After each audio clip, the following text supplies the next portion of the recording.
함께 나누시는 말씀은 구약성경 시편 121편 전체가 되겠습니다. 1절부터 8절까지가 되겠습니다. Today's scripture is Psalm 121 verses 1 to 8. 시편 121편 되겠습니다. 우리 하나님 앞에 도움을 구하는 마음으로, 하나님 앞에 간구하는 마음으로 1절부터 8절까지 우리 목소리를 함께하여서 같이 읽도록 하겠습니다. 귀는 옆에 분들의 소리를 들으셔서 속도를 맞추시고 입술은 크게 벌리셔서 이른 아침에 우리의 영혼 가운데 하나님의 말씀을 선포하시기를 바라겠습니다. 다 같이 찾으신 줄로 알고 읽기를 시작합니다. 내가 산을 향하여 눈을 들리라. 나의 도움이 어디서 올꼬? 나의 도움이 천지를 지으신 여호와에게서로다. 여호와께서 너로 실족치 않게 하시며 너를 지키시는 자가 졸지도 아니하시리로다. 이스라엘을 지키시는 자는 졸지도 아니하고 주무시지도 아니하시리로다. 여호와는 너를 지키시는 자라. 여호와께서 내 우편에서 내 그늘이 되시나니 낮에 해가 너를 상치 아니하며 밤에 달도 너를 해치 아니하리로다.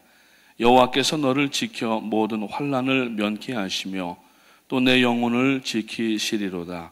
여호와께서 너의 출입을 지금부터 영원까지 지키시리로다. 아멘. 시편에는 정말 우리들의 마음을 감동케 하고 우리들의 영혼을 다시 한번 솟생케 하는 귀한 시편들의 내용들이 있습니다. 오늘 이 시편 121편은 여러분들이 성경을 가지신 분들 이렇게 보시면은 요새 성경은 얼마나 친절한지 모릅니다. 주제들이 다 이렇게 붙어 있고, 그런데 오늘 이 시편은 성전에 올라가는 노래라고 하는 그러한 그 제목이 붙어 있습니다. 이 이스라엘 백성들이 바벨론의 포로 생활을 마치고 예루살렘으로 향하여서 올라오면서 한 무명의 시인이 이 시를 지어서 불렀다고 합니다. 그래서 이 시를 여행의 시라고도 하고 또 성전에 올라가는 순례자의 노래라고도 그렇게 부른다고 합니다. 그래서 이스라엘 사람들은 먼 장도를 떠날 때에 이 시편 121편을 읽고 기도하면서 그리고 떠나는 그러한 습관들이 생겼다고 합니다.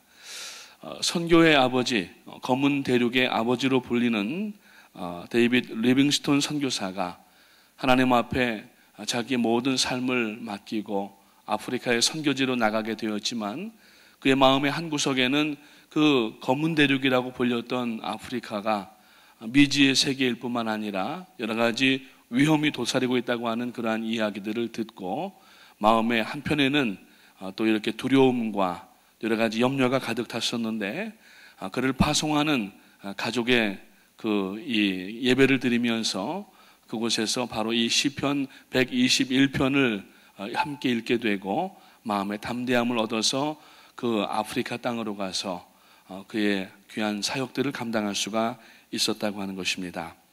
오늘 이 시편 121편은 불과 8절밖에 안 되는 짧은 시편이지만은 시편 1편과 시편 23편과 더불어서 많은 그러한 찬양으로도 작곡이 되어져서 불리는 그러한 내용입니다. 그래서 옛날에 우리가 복음성가 처음에 나왔을 때 저희 어릴 때 보면은 그런 찬양이 있었지 않습니까?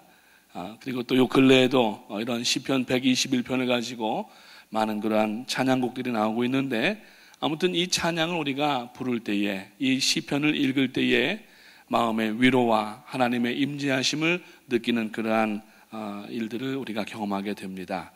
먼저 오늘 이 본문은 내가 산을 향하여 눈을 들리라. 나의 도움이 어디서 올꼬? 나의 도움이 천지를 지으신 여호와에게서로다. 이렇게 말씀을 합니다. 먼저 하나님의 도움을 구하기 위하여서는 우리의 눈을 주께로 돌려야 된다는 첫 번째 기본적인 사실이 있습니다. 세상에는 정작 도움을 주지 못하는 그러한 것들이 많이 있지만은 도움을 주는 것처럼 우리를 착각하게 해서 그리로 눈 돌리게 하는 일들이 얼마나 많은지 모릅니다. 우리가 비단 이교도들 또 하나님을 알지 못하는 사람들은 다른 그러한 그 신들에게 대하여서 눈을 돌리지만 예수를 믿는다고 하면서도 우리가 하나님을 바라보기보다는 물질과 권세와 세상의 영역에 눈을 돌릴 때가 얼마나 많은지 알 수 없습니다. 오늘 우리는 눈을 반드시 주께로 향하여 드려야 됩니다. 그래서 히브리서 기자는 믿음의 주요 또 온전케 하신 이인 예수 그리스도를 바라보라고 말씀을 합니다. 그래서 우리의 도움은 주를 바라보는 데서부터 시작이 되기 때문에 주를 바라본다고 하는 것은 이미 예수님은 이 땅에 육신적으로는 2000여 전에 다녀서 가셨지만 물론 영으로 또 우리와 지금도 함께하고 계시지만은 우리가 주님을 바라본다고 하는 것은 먼저 말씀 속으로 들어가야 된다고 하는 것입니다. 그래서 여러분, 우리가 성서대학을 마치신 분들 많이 계시지만은 성서대학의 중급반에 들어가시면은 성경에 대한 그러한 내용이 나옵니다. 성경이 어떻게 쓰여졌고 성경이 어떤 역할을 하는가. 그러면서 성경은 우리를 안위케 한다는 그러한 말씀을 가르치시는 내용이 있는데, 여러분, 우리가 위로를 받고 또 우리 인생의 어두운 길한 길 가운데에서 빛으로 나오기 위해서는 하나님의 말씀으로 들어가야 된다고 하는 것입니다. 그래서 오늘 우리가 참으로 눈을 어디로 들어야 되느냐. 첫째, 오늘 보니까 산을 향하여 든다고 하는데, 구약에서는 산은 하나님께서 임재하시던, 신학적인 용어로는 현현하신다 이렇게 얘기를 하는데, 하나님께서 나타나시던, 만나주시던 곳이 바로 산이었다고 하는 것입니다. 그래서 물론 나중에는 이제 그 성막을 짓고 성막에 이제 쉐키나의 영광으로 임재하시고 그 성막이 성전 시대가 되고 이제 신약에 와서는 우리의 영혼이 예수 그리스도를 영접한 그 심령이 성전이 되어서 성령께서 우리 안에 거하시는 그러한 역사가 나타나고 있지만, 아무튼 우리는 눈을 먼저 들어서 산을 향해야 되고 하나님의 도우심을 구하는 마음을 먼저 가져야 된다고 하는 것입니다. 특별히 오늘 이 시편 121편에 보니까 나의 도움이 어디서 올고 나의 도움이 천지를 지으신 하나님 여호와에게서로다 이렇게 말씀하고 있어요. 어제도 우리가 욥기서 38장 1절부터 11절 말씀을 가지고 나누면서 37장에 나오는 내용과 38장 후반부에 나오는 내용을 가지고 그 고난에 대하여서 하나님 앞에 부르짖고 있던 욥이 한참을 기도하였는데 하나님께서 아무런 말씀 안 하시다가 주신 말씀이 무엇이었습니까? 삼성과 묘성을 얘기하시면서 내가 묘성의 떨기를 더하겠느냐, 삼성의 띠를 풀겠느냐 하시면서 지금 얘기하면은 그 플레아데아라고 하는 성단과 그리고 오리온 그 성단의 별들, 우리가 눈으로 육안으로 볼 때에는 그저 몇 개 안 되는 별 같지만은 이 별들을 그 천체 과학을 통해서 보게 되면은 어마어마한 그러한 이 이 성단을 만들고 있는 것처럼 이러한 것을 만드시고 이것을 운행하시고 이것을 있게도 하시고 없게도 하시는 분이 누구냐?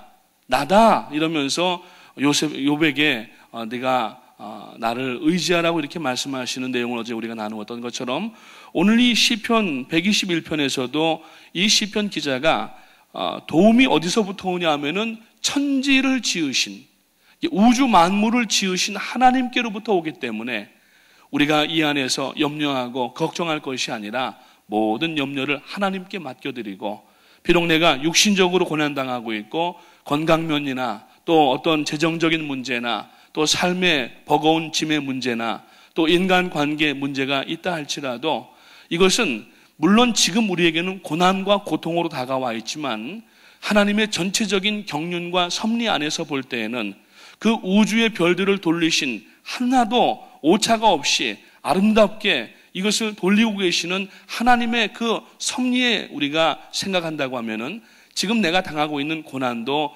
결국에는 하나님의 은혜 가운데 우리가 지금 받고 있는 것이라고 하는 것을 알게 된다고 어저께 말씀을 나누었었습니다. 그래서 우리는 먼저 눈을 들어서 산을 보고 그 산을 지으신, 천지를 지으신 하나님을 바라볼 때에 우리의 도움이 어디에서부터 오는가 하는 것을 우리가 아이덴티파이 할 수가 있고, 그렇게 되면은 오늘 우리가 담대한 믿음으로 회복될 수가 있다고 하는 것입니다.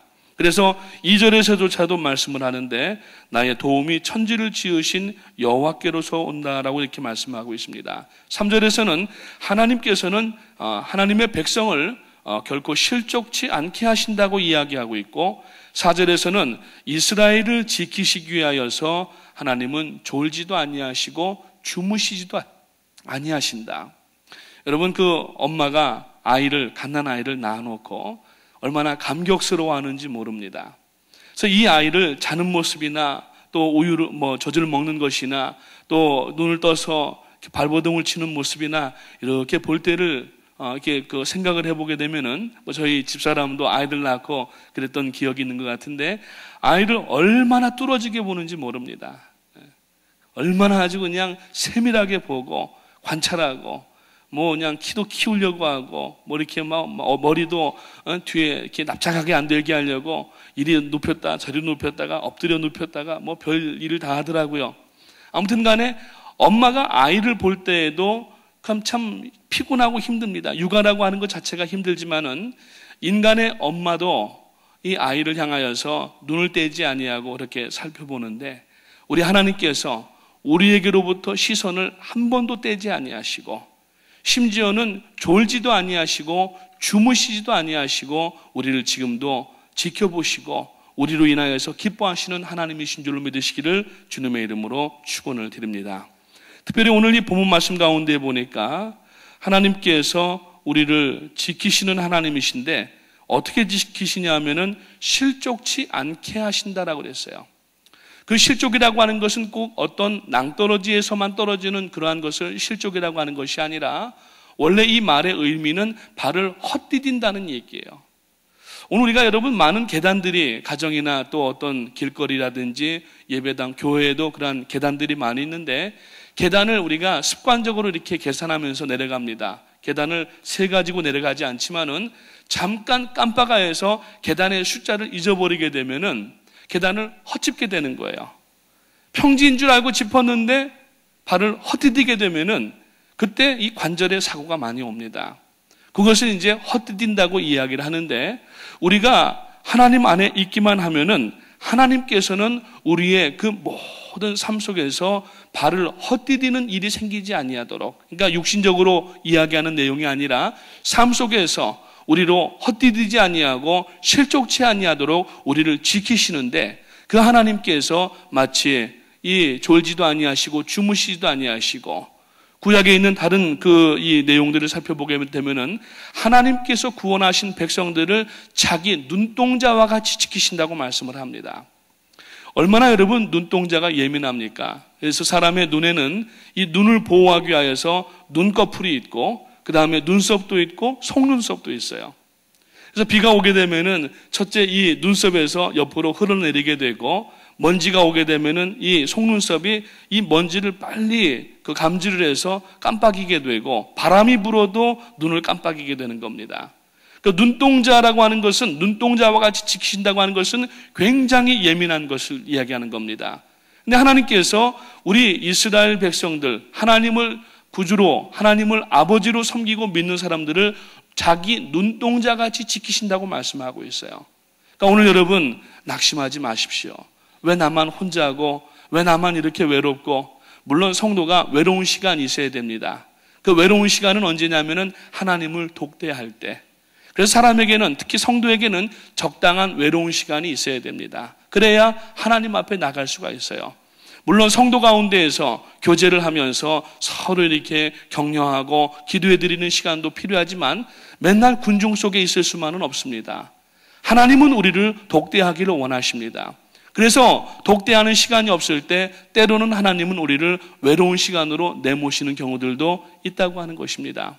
그래서 하나님을 독대하면서 하나님 앞에 우리의 모든 사정과 내용들을 다 아뢰고 하나님의 도우심을 받아야 한다고 하는 것입니다.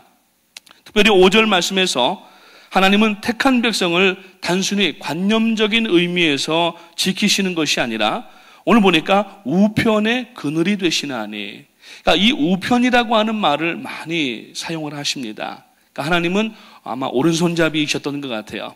그래서 이 하나님의 우편 보좌, 예수님께서도 부활하시고 이제 땅에 계시다가 승천하신 후에 지금 어디에 가 계시냐면은 하나님 보좌 우편에 계십니다. 물론 이것은 어떤 위치적이거나 어떠한 그러한 이 물질적인 내용은 아니지만은 이 오른편이라고 하는 것은 권세를 상징하는 거예요. 힘, 파워를 상징하는 겁니다. 다시 말해서 하나님께서 우리 성도들을 사용하시는데 대충 뭐 이렇게 막대기 가지고 모시고 끈 묶어서 잡아당기시는 하나님이 아니시라 오른손으로 우리를 지키시는 겁니다. 그래서 우리로 인하여서 팔을 빼지 아니하도록 아주 꼭 붙잡고 넘어지지 않게 하시는 거예요. 제가 종종 그 예를 들지만은 아이가 그 아빠나 엄마의 손을 붙잡고 어디를 걸어가다가 자기가 좋은 거 보게 되면은 엄마 손 뿌리치고 장난감 구경도 하고 세상 구경도 하고 막 달려갑니다.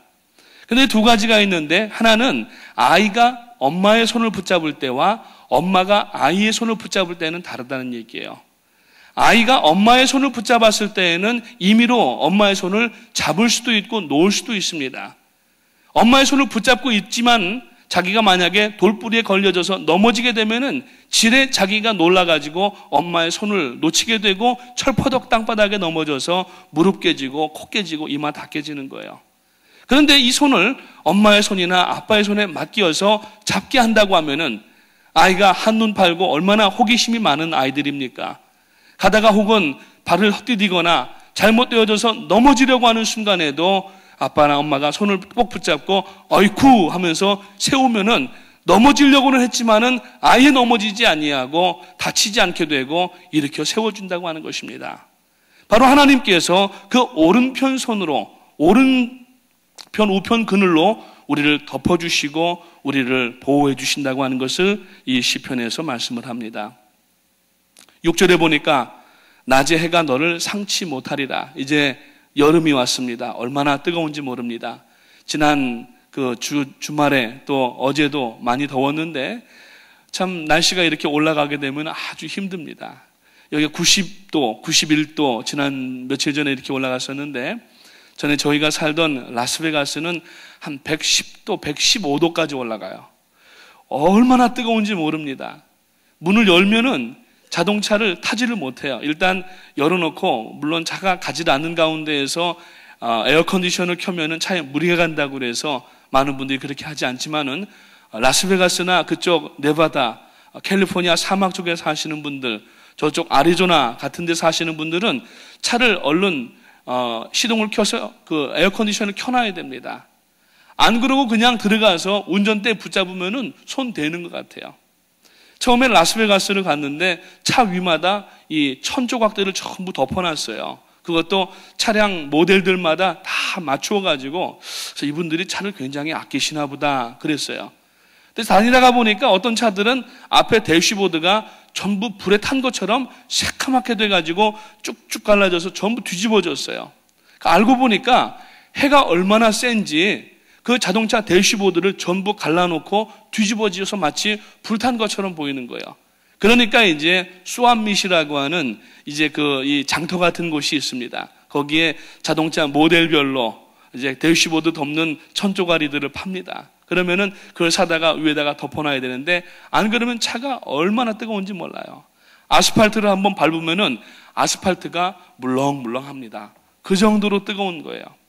이 낮의 해가 얼마나 여러분 사람을 상하게 하는지 모릅니다. 특히 여름에는 자외선과 적외선 활동으로 인하여서 사람이 피부에 암도 생기게 되고 특히 어제도 잠깐 말씀드렸지만은 노아 홍수 이후에 이 하늘 궁창이 전부 내려 쏟아졌기 때문에 그 전에는 이 대기에 물이 가득 차 있었다고 합니다.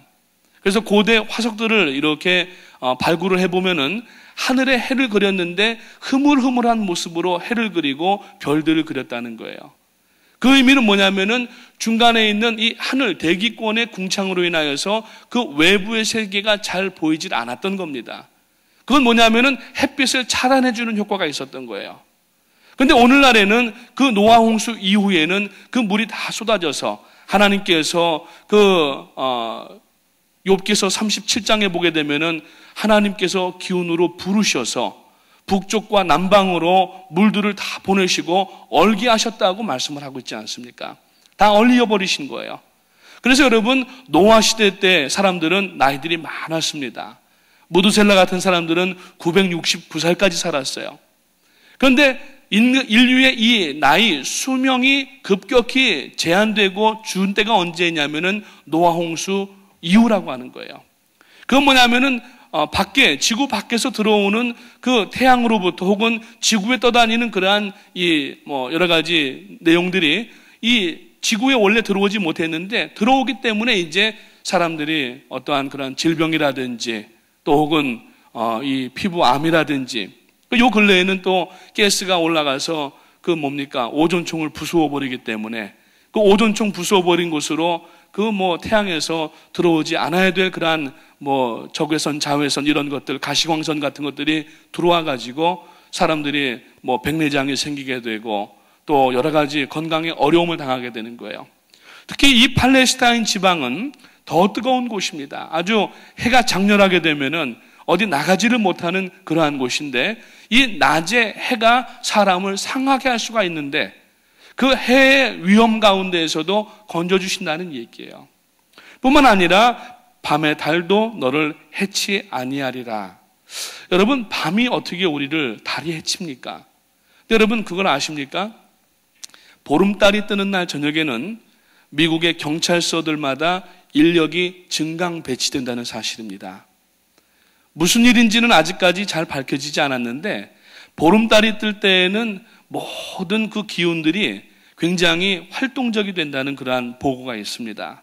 몇 가지를 찾아봤는데 이 달을 뜻하는 영어 단어가 달은 루나라고 하는 것입니다. 그래서 월력, 음력을 우리가 얘기할 때에는 루나 칼렌더라고 얘기를 하는데 이 루나에서 나온 단어가 이 루나틱 혹은 루나티칼이라고 하는 말이 나오는데 그것은 무슨 의미냐면은 미친, 발광하는 혹은 정신병, 정신이상, 미치광이 이런 뜻이 이제 루나틱, 루나티칼이라고 하는 말에 붙어 있습니다. 실제로 이 밤은 특히 보름달이 뜬 밤은 사람을 미치게 한다고 하는 겁니다. 그래서 서양 속담에는 보름달이 뜨면 머리에 꽃을 꼽고 돌아다니는 사람들이 늘어난다는 이러한 속설이 있습니다. 보통 보름달 입장에서 보면은 참 어떠한 의인화를 한다고 하면은 굉장히 억울한 일도 될 수가 있겠지만은 미국의 저명한 과학 전문 사이트인 라이브 사이언스라고 하는 그 잡지에 보면은 보름달이 뜰 때에 동물병원 응급실로 실려오는 개와 고양이가 평소보다 28%가 많아진다는 조사 보고가 있습니다. 콜로라도 주립대 수의과 대학 연구 결과에 보면은 보름달 아래서 발생한 11,940건의 사례 가운데에서 고양이나 개들이 정신착란 혹은 심장마비로 인하여서 이 수의병원에 동물병원에 실려오는 경우들이 굉장히 많다는 겁니다.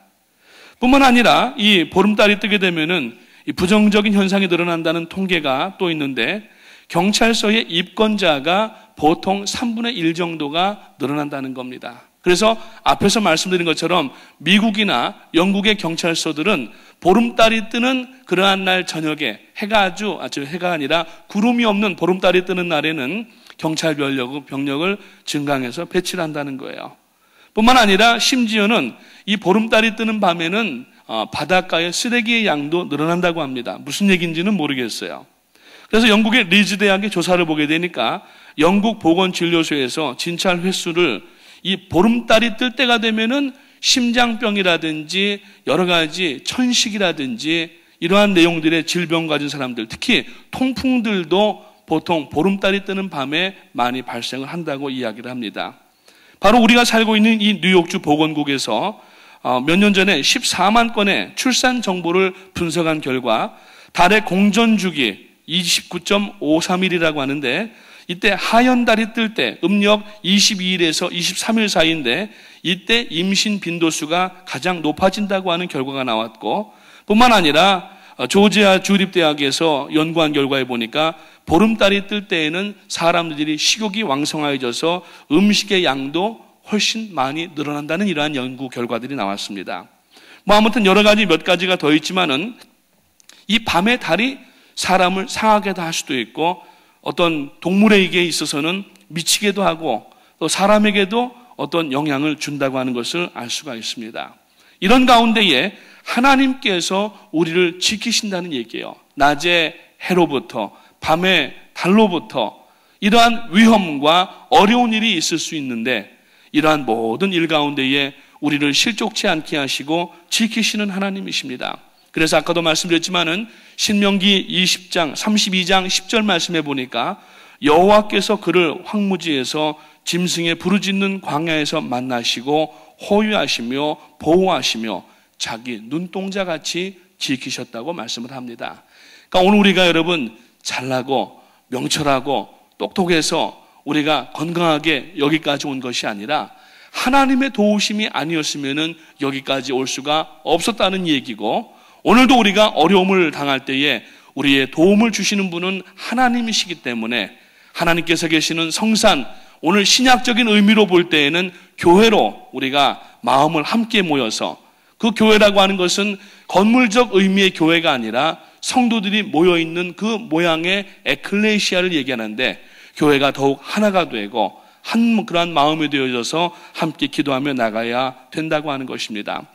7절에 보니까 모든 재난에서 하나님께서 우리를 지키시고 환난을 면케 하시고, 뿐만 아니라 우리들의 육체뿐만 아니라 영혼도 지키신다 그랬어요.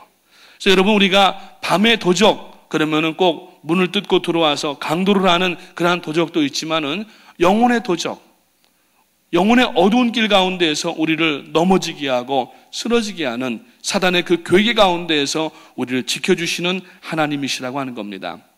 8절에 보면은 하나님께서 우리의 출입을 지금부터 영원까지 지키신다. 지금만 지켜주시고 마시는 것이 아니라 끝까지 천국에 안착할 때까지, 그리고 천국에서 영원히 하나님 앞에 나갈 수 있도록 우리를 지켜주신다고 하는 겁니다. 그래서 여러분, 아침에 우리가 가족들이 다 일어나면은 자녀들은 학교로 가고, 또 아내는 아내대로 일을 하고, 남편은 남편대로 또 직장에 나가고, 다 뿔뿔이 흩어졌다가 저녁에 모이는 것 자체가 이건 하나님의 은혜인 거예요. 가족이 여러분 함께 저녁에 안전하게 모일 수 있다고 하는 것은 하나님의 도우심과 은혜가 아니면은 이루어질 수가 없는 일입니다. 지금도 진도 팽목항에는 너구리라고 하는 태풍이, 지금 어마어마한 태풍이 이제 일본 열도 쪽으로 방향을 틀어서 진행하고 있는데, 그 태풍이 부는 가운데에도 아직까지 집을 아침에 나갔다가 돌아오지 않은 11명의 자녀들을 그 팽목항의 폭풍 가운데에서 자녀들을 기다리고 있다는 거예요. 오늘 여러분, 우리들의 가정들이 안전하고 그리고 평안하고 단정한 가운데에 우리가 이렇게 좋은 예배당에서 하나님 앞에 예배를 우리가 영위하고 드릴 수 있다고 하는 것은, 이것은 전적으로 하나님의 은혜입니다. 이것은 하나님께서 우리를 도와주신 결과고, 하나님께서 우리들의 머리통 하나라도 상치 않게 하시고 눈동자와 같이 지켜주셨고, 낮에 해와 밤에 달의 위험으로부터 지켜주셨기 때문에 오늘 우리가 여기까지 왔다고 하는 것입니다. 이 시편 121편에 짧은 8절의 그러한 내용이지만은 이 8절의 내용 가운데 우리를 지키신다라고 하는 내용이 무려 7번이나 들어있어요. 하나님께서는 우리를 앞에서 말씀드린 것처럼 항상 보살피시면서 지켜주시고, 그리고 언제든지 우리를 인도하시고, 뿐만 아니라 우리를 오른편에다가 두셔서 오른편 그늘로 우리를 덮으셔서 해로 인하여 상치 않게 하시고 밤에 달로 우리 상치 아니하도록 하게 하신다고 하는 겁니다. 시편 91편 1절에 보면은 지존자의 은밀한 곳에 거하는 자는 전능하신 자의 그늘 아래 거하리로다, 이렇게 얘기를 합니다. 하나님의 은혜의 날개 아래 우리가 지금 거하고 있다는 거예요. 그래서 오늘 여러분, 이 은혜의 날개 아래 우리가 계속 거하기 위해서는 날마다 말씀을 읽고, 우리가 지금 신앙하고 우리가 나가고 있는 방향이 어디인가를 분명히 알아야 되고, 하나님 앞에 조그마한 고난과 역경에도 불평하지 않고, 지금의 작은 고난 때문에 하나님 불평하지 마십시오. 그 고난이 오히려 나중에 우리가 하나님 앞에 감사를 해도 무한 감사를 해야 될 시기가 올 수가 있다라는 얘기예요. 말씀을 드렸지만은 예를 들어서 5가지의 우리의 인생이 나가는 길이 만약에 오늘 하루에 있다고 하면은 그 중에 한 가지 우리가 지금 오늘 이 아침에 당하고 있는 이 길입니다. 여기는 지금 고난도 있지만은 이 파시빌리티가 있는 가운데 가장 당하기 쉬운 고난, 이겨낼 수 있는 고난을 우리로 하여금 당하게 하시고, 우리를 감당할 만한 시험을 당하게 하시고, 시험을 당할 때 즈음에는 어떻게 하신다고 그랬어요? 피할 길도 내주시는 하나님이시라고 그랬어요. 오늘 여러분, 지금 고난, 어려운 일, 인간적으로, 개인적으로, 건강적으로, 재정적으로 어떤 고난이든지 감사해야 돼요. 저희가 알고 있는 목사님 네 분이 계십니다. 그 아드님 집사님 가정하고 저희가 이제 같이 한 교회에서 신앙생활하면서 교제를 나눴었는데, 그 부모님 다 목사님이세요. 그 남자분 집사님 부모님은 함윤식 목사님이시라고 저희 교회의 교단의 청경 총회장이신데, 미아리에서 이제 한국에서 개척을 하셨습니다. 그러니까 목사님이 목회가 어려우시고 뭐 힘드시니까 사모님이 보따리 장사를 해서 목사님의 목회를 도우셨던 거예요. 그래서 이제 그 시장에서 옷을 떼다가 경기도 일원이나 충청도 혹은 경상북도까지 내려가셔서 이 보따리 장사를 하셨는데, 어느 날 한 번은 이제 그 첫째 아이를 업고 보따리를 이고 보따리 장사를 나간 거예요. 그런데 버스를 타려고 하는데 그때는 차장이 오라이 하는 차장이 있었잖아요. 그 차장이 사람이 많다고 내리라고 밀치더라는 거예요. 이 사모님이 성품이 굉장히 적극적이신 분이거든요. 이거 타야 된다고 그랬더니 발로 뻥 차가지고서 사모님이 아기를 업고 보따리를 안고 밖으로 떨어진 거예요. 그래서 얼마나 서럽게 그냥 우셨는지, 하나님 정말 너무 어렵고 힘듭니다. 그러고서 이제 나중에 다 털고 이제 앉아서 한참 기도하시다가 걸어서 가는데 앞에 뭐가 이렇게 사람들이 많이 이렇게 웅성웅성거리더라는 거예요. 가보니까 차가 사고가 나가지고 사람들이 다치고 아주 그냥 어려운 상황이 되었다는 거예요. 그러면서 이분이 그 마음에, 그때 그 차장이, 조금 전에 그 차장이 나를 발로 안 쳐냈으면은 나도 저기서 죽을 수도 있었고 내 등에 업은 아이도 죽을 수도 있었는데, 하나님의 은혜라고 하는 이야기를 고백했다는 겁니다. 오늘 우리가 어려운 일을 당합니다. 마치 어떤 사람에게 몰매를 맞는 것처럼 느낌을 들을 때도 있고, 환경적으로 도무지 이해가 안 가는, 욥이 여러 번 고난당하는 게 이해가 안 갔습니다. 사단이 그 욥을 하나님께 참소했기 때문에 하나님께서 아주 그냥 화가 나신 거예요. 쉽게 얘기하면은 뚜껑이 열리신 거예요. 그러니까 네가 욥의 생명만 건드리지 말고 한번 저를 시험하여 보라고 내어주셨다는 얘기예요. 욥은 그 대화를 모르니까 애매하게 당하는 고난이었지만은 끝까지 하나님 앞에 순종하며 말씀 붙들고 나갈 때에 욥의 모년에 갑절의 복을 더 받았다고 하는 것처럼, 오늘 우리가 이해가 안 가는 고난이 지금 우리 가운데 다가와도 이 시편을 읽으면서 내가 산을 향하여 눈을 들리라, 나의 도움이 어디서 올꼬, 나를 지키시는 자 바로 하나님께서 낮의 해와 밤의 달로부터 상치 않게 하시고 오른편 우편 그늘을 만들어서 쉬게 하시고 지키시고 보호하시는 하나님이심을 믿으시고, 오늘 여러분 이해가 안 가는 고난, 도무지 지금 왜 이런 고난이 나에게 왔는지 아무런 감도 안 잡히는 고난이 있다 할지라도 불평하거나 원망하지 마시고 하나님 앞에 오늘 이 아침에도 찬양하면서 전진하게 되시기를 주님의 이름으로 축복합니다. 기도하겠습니다.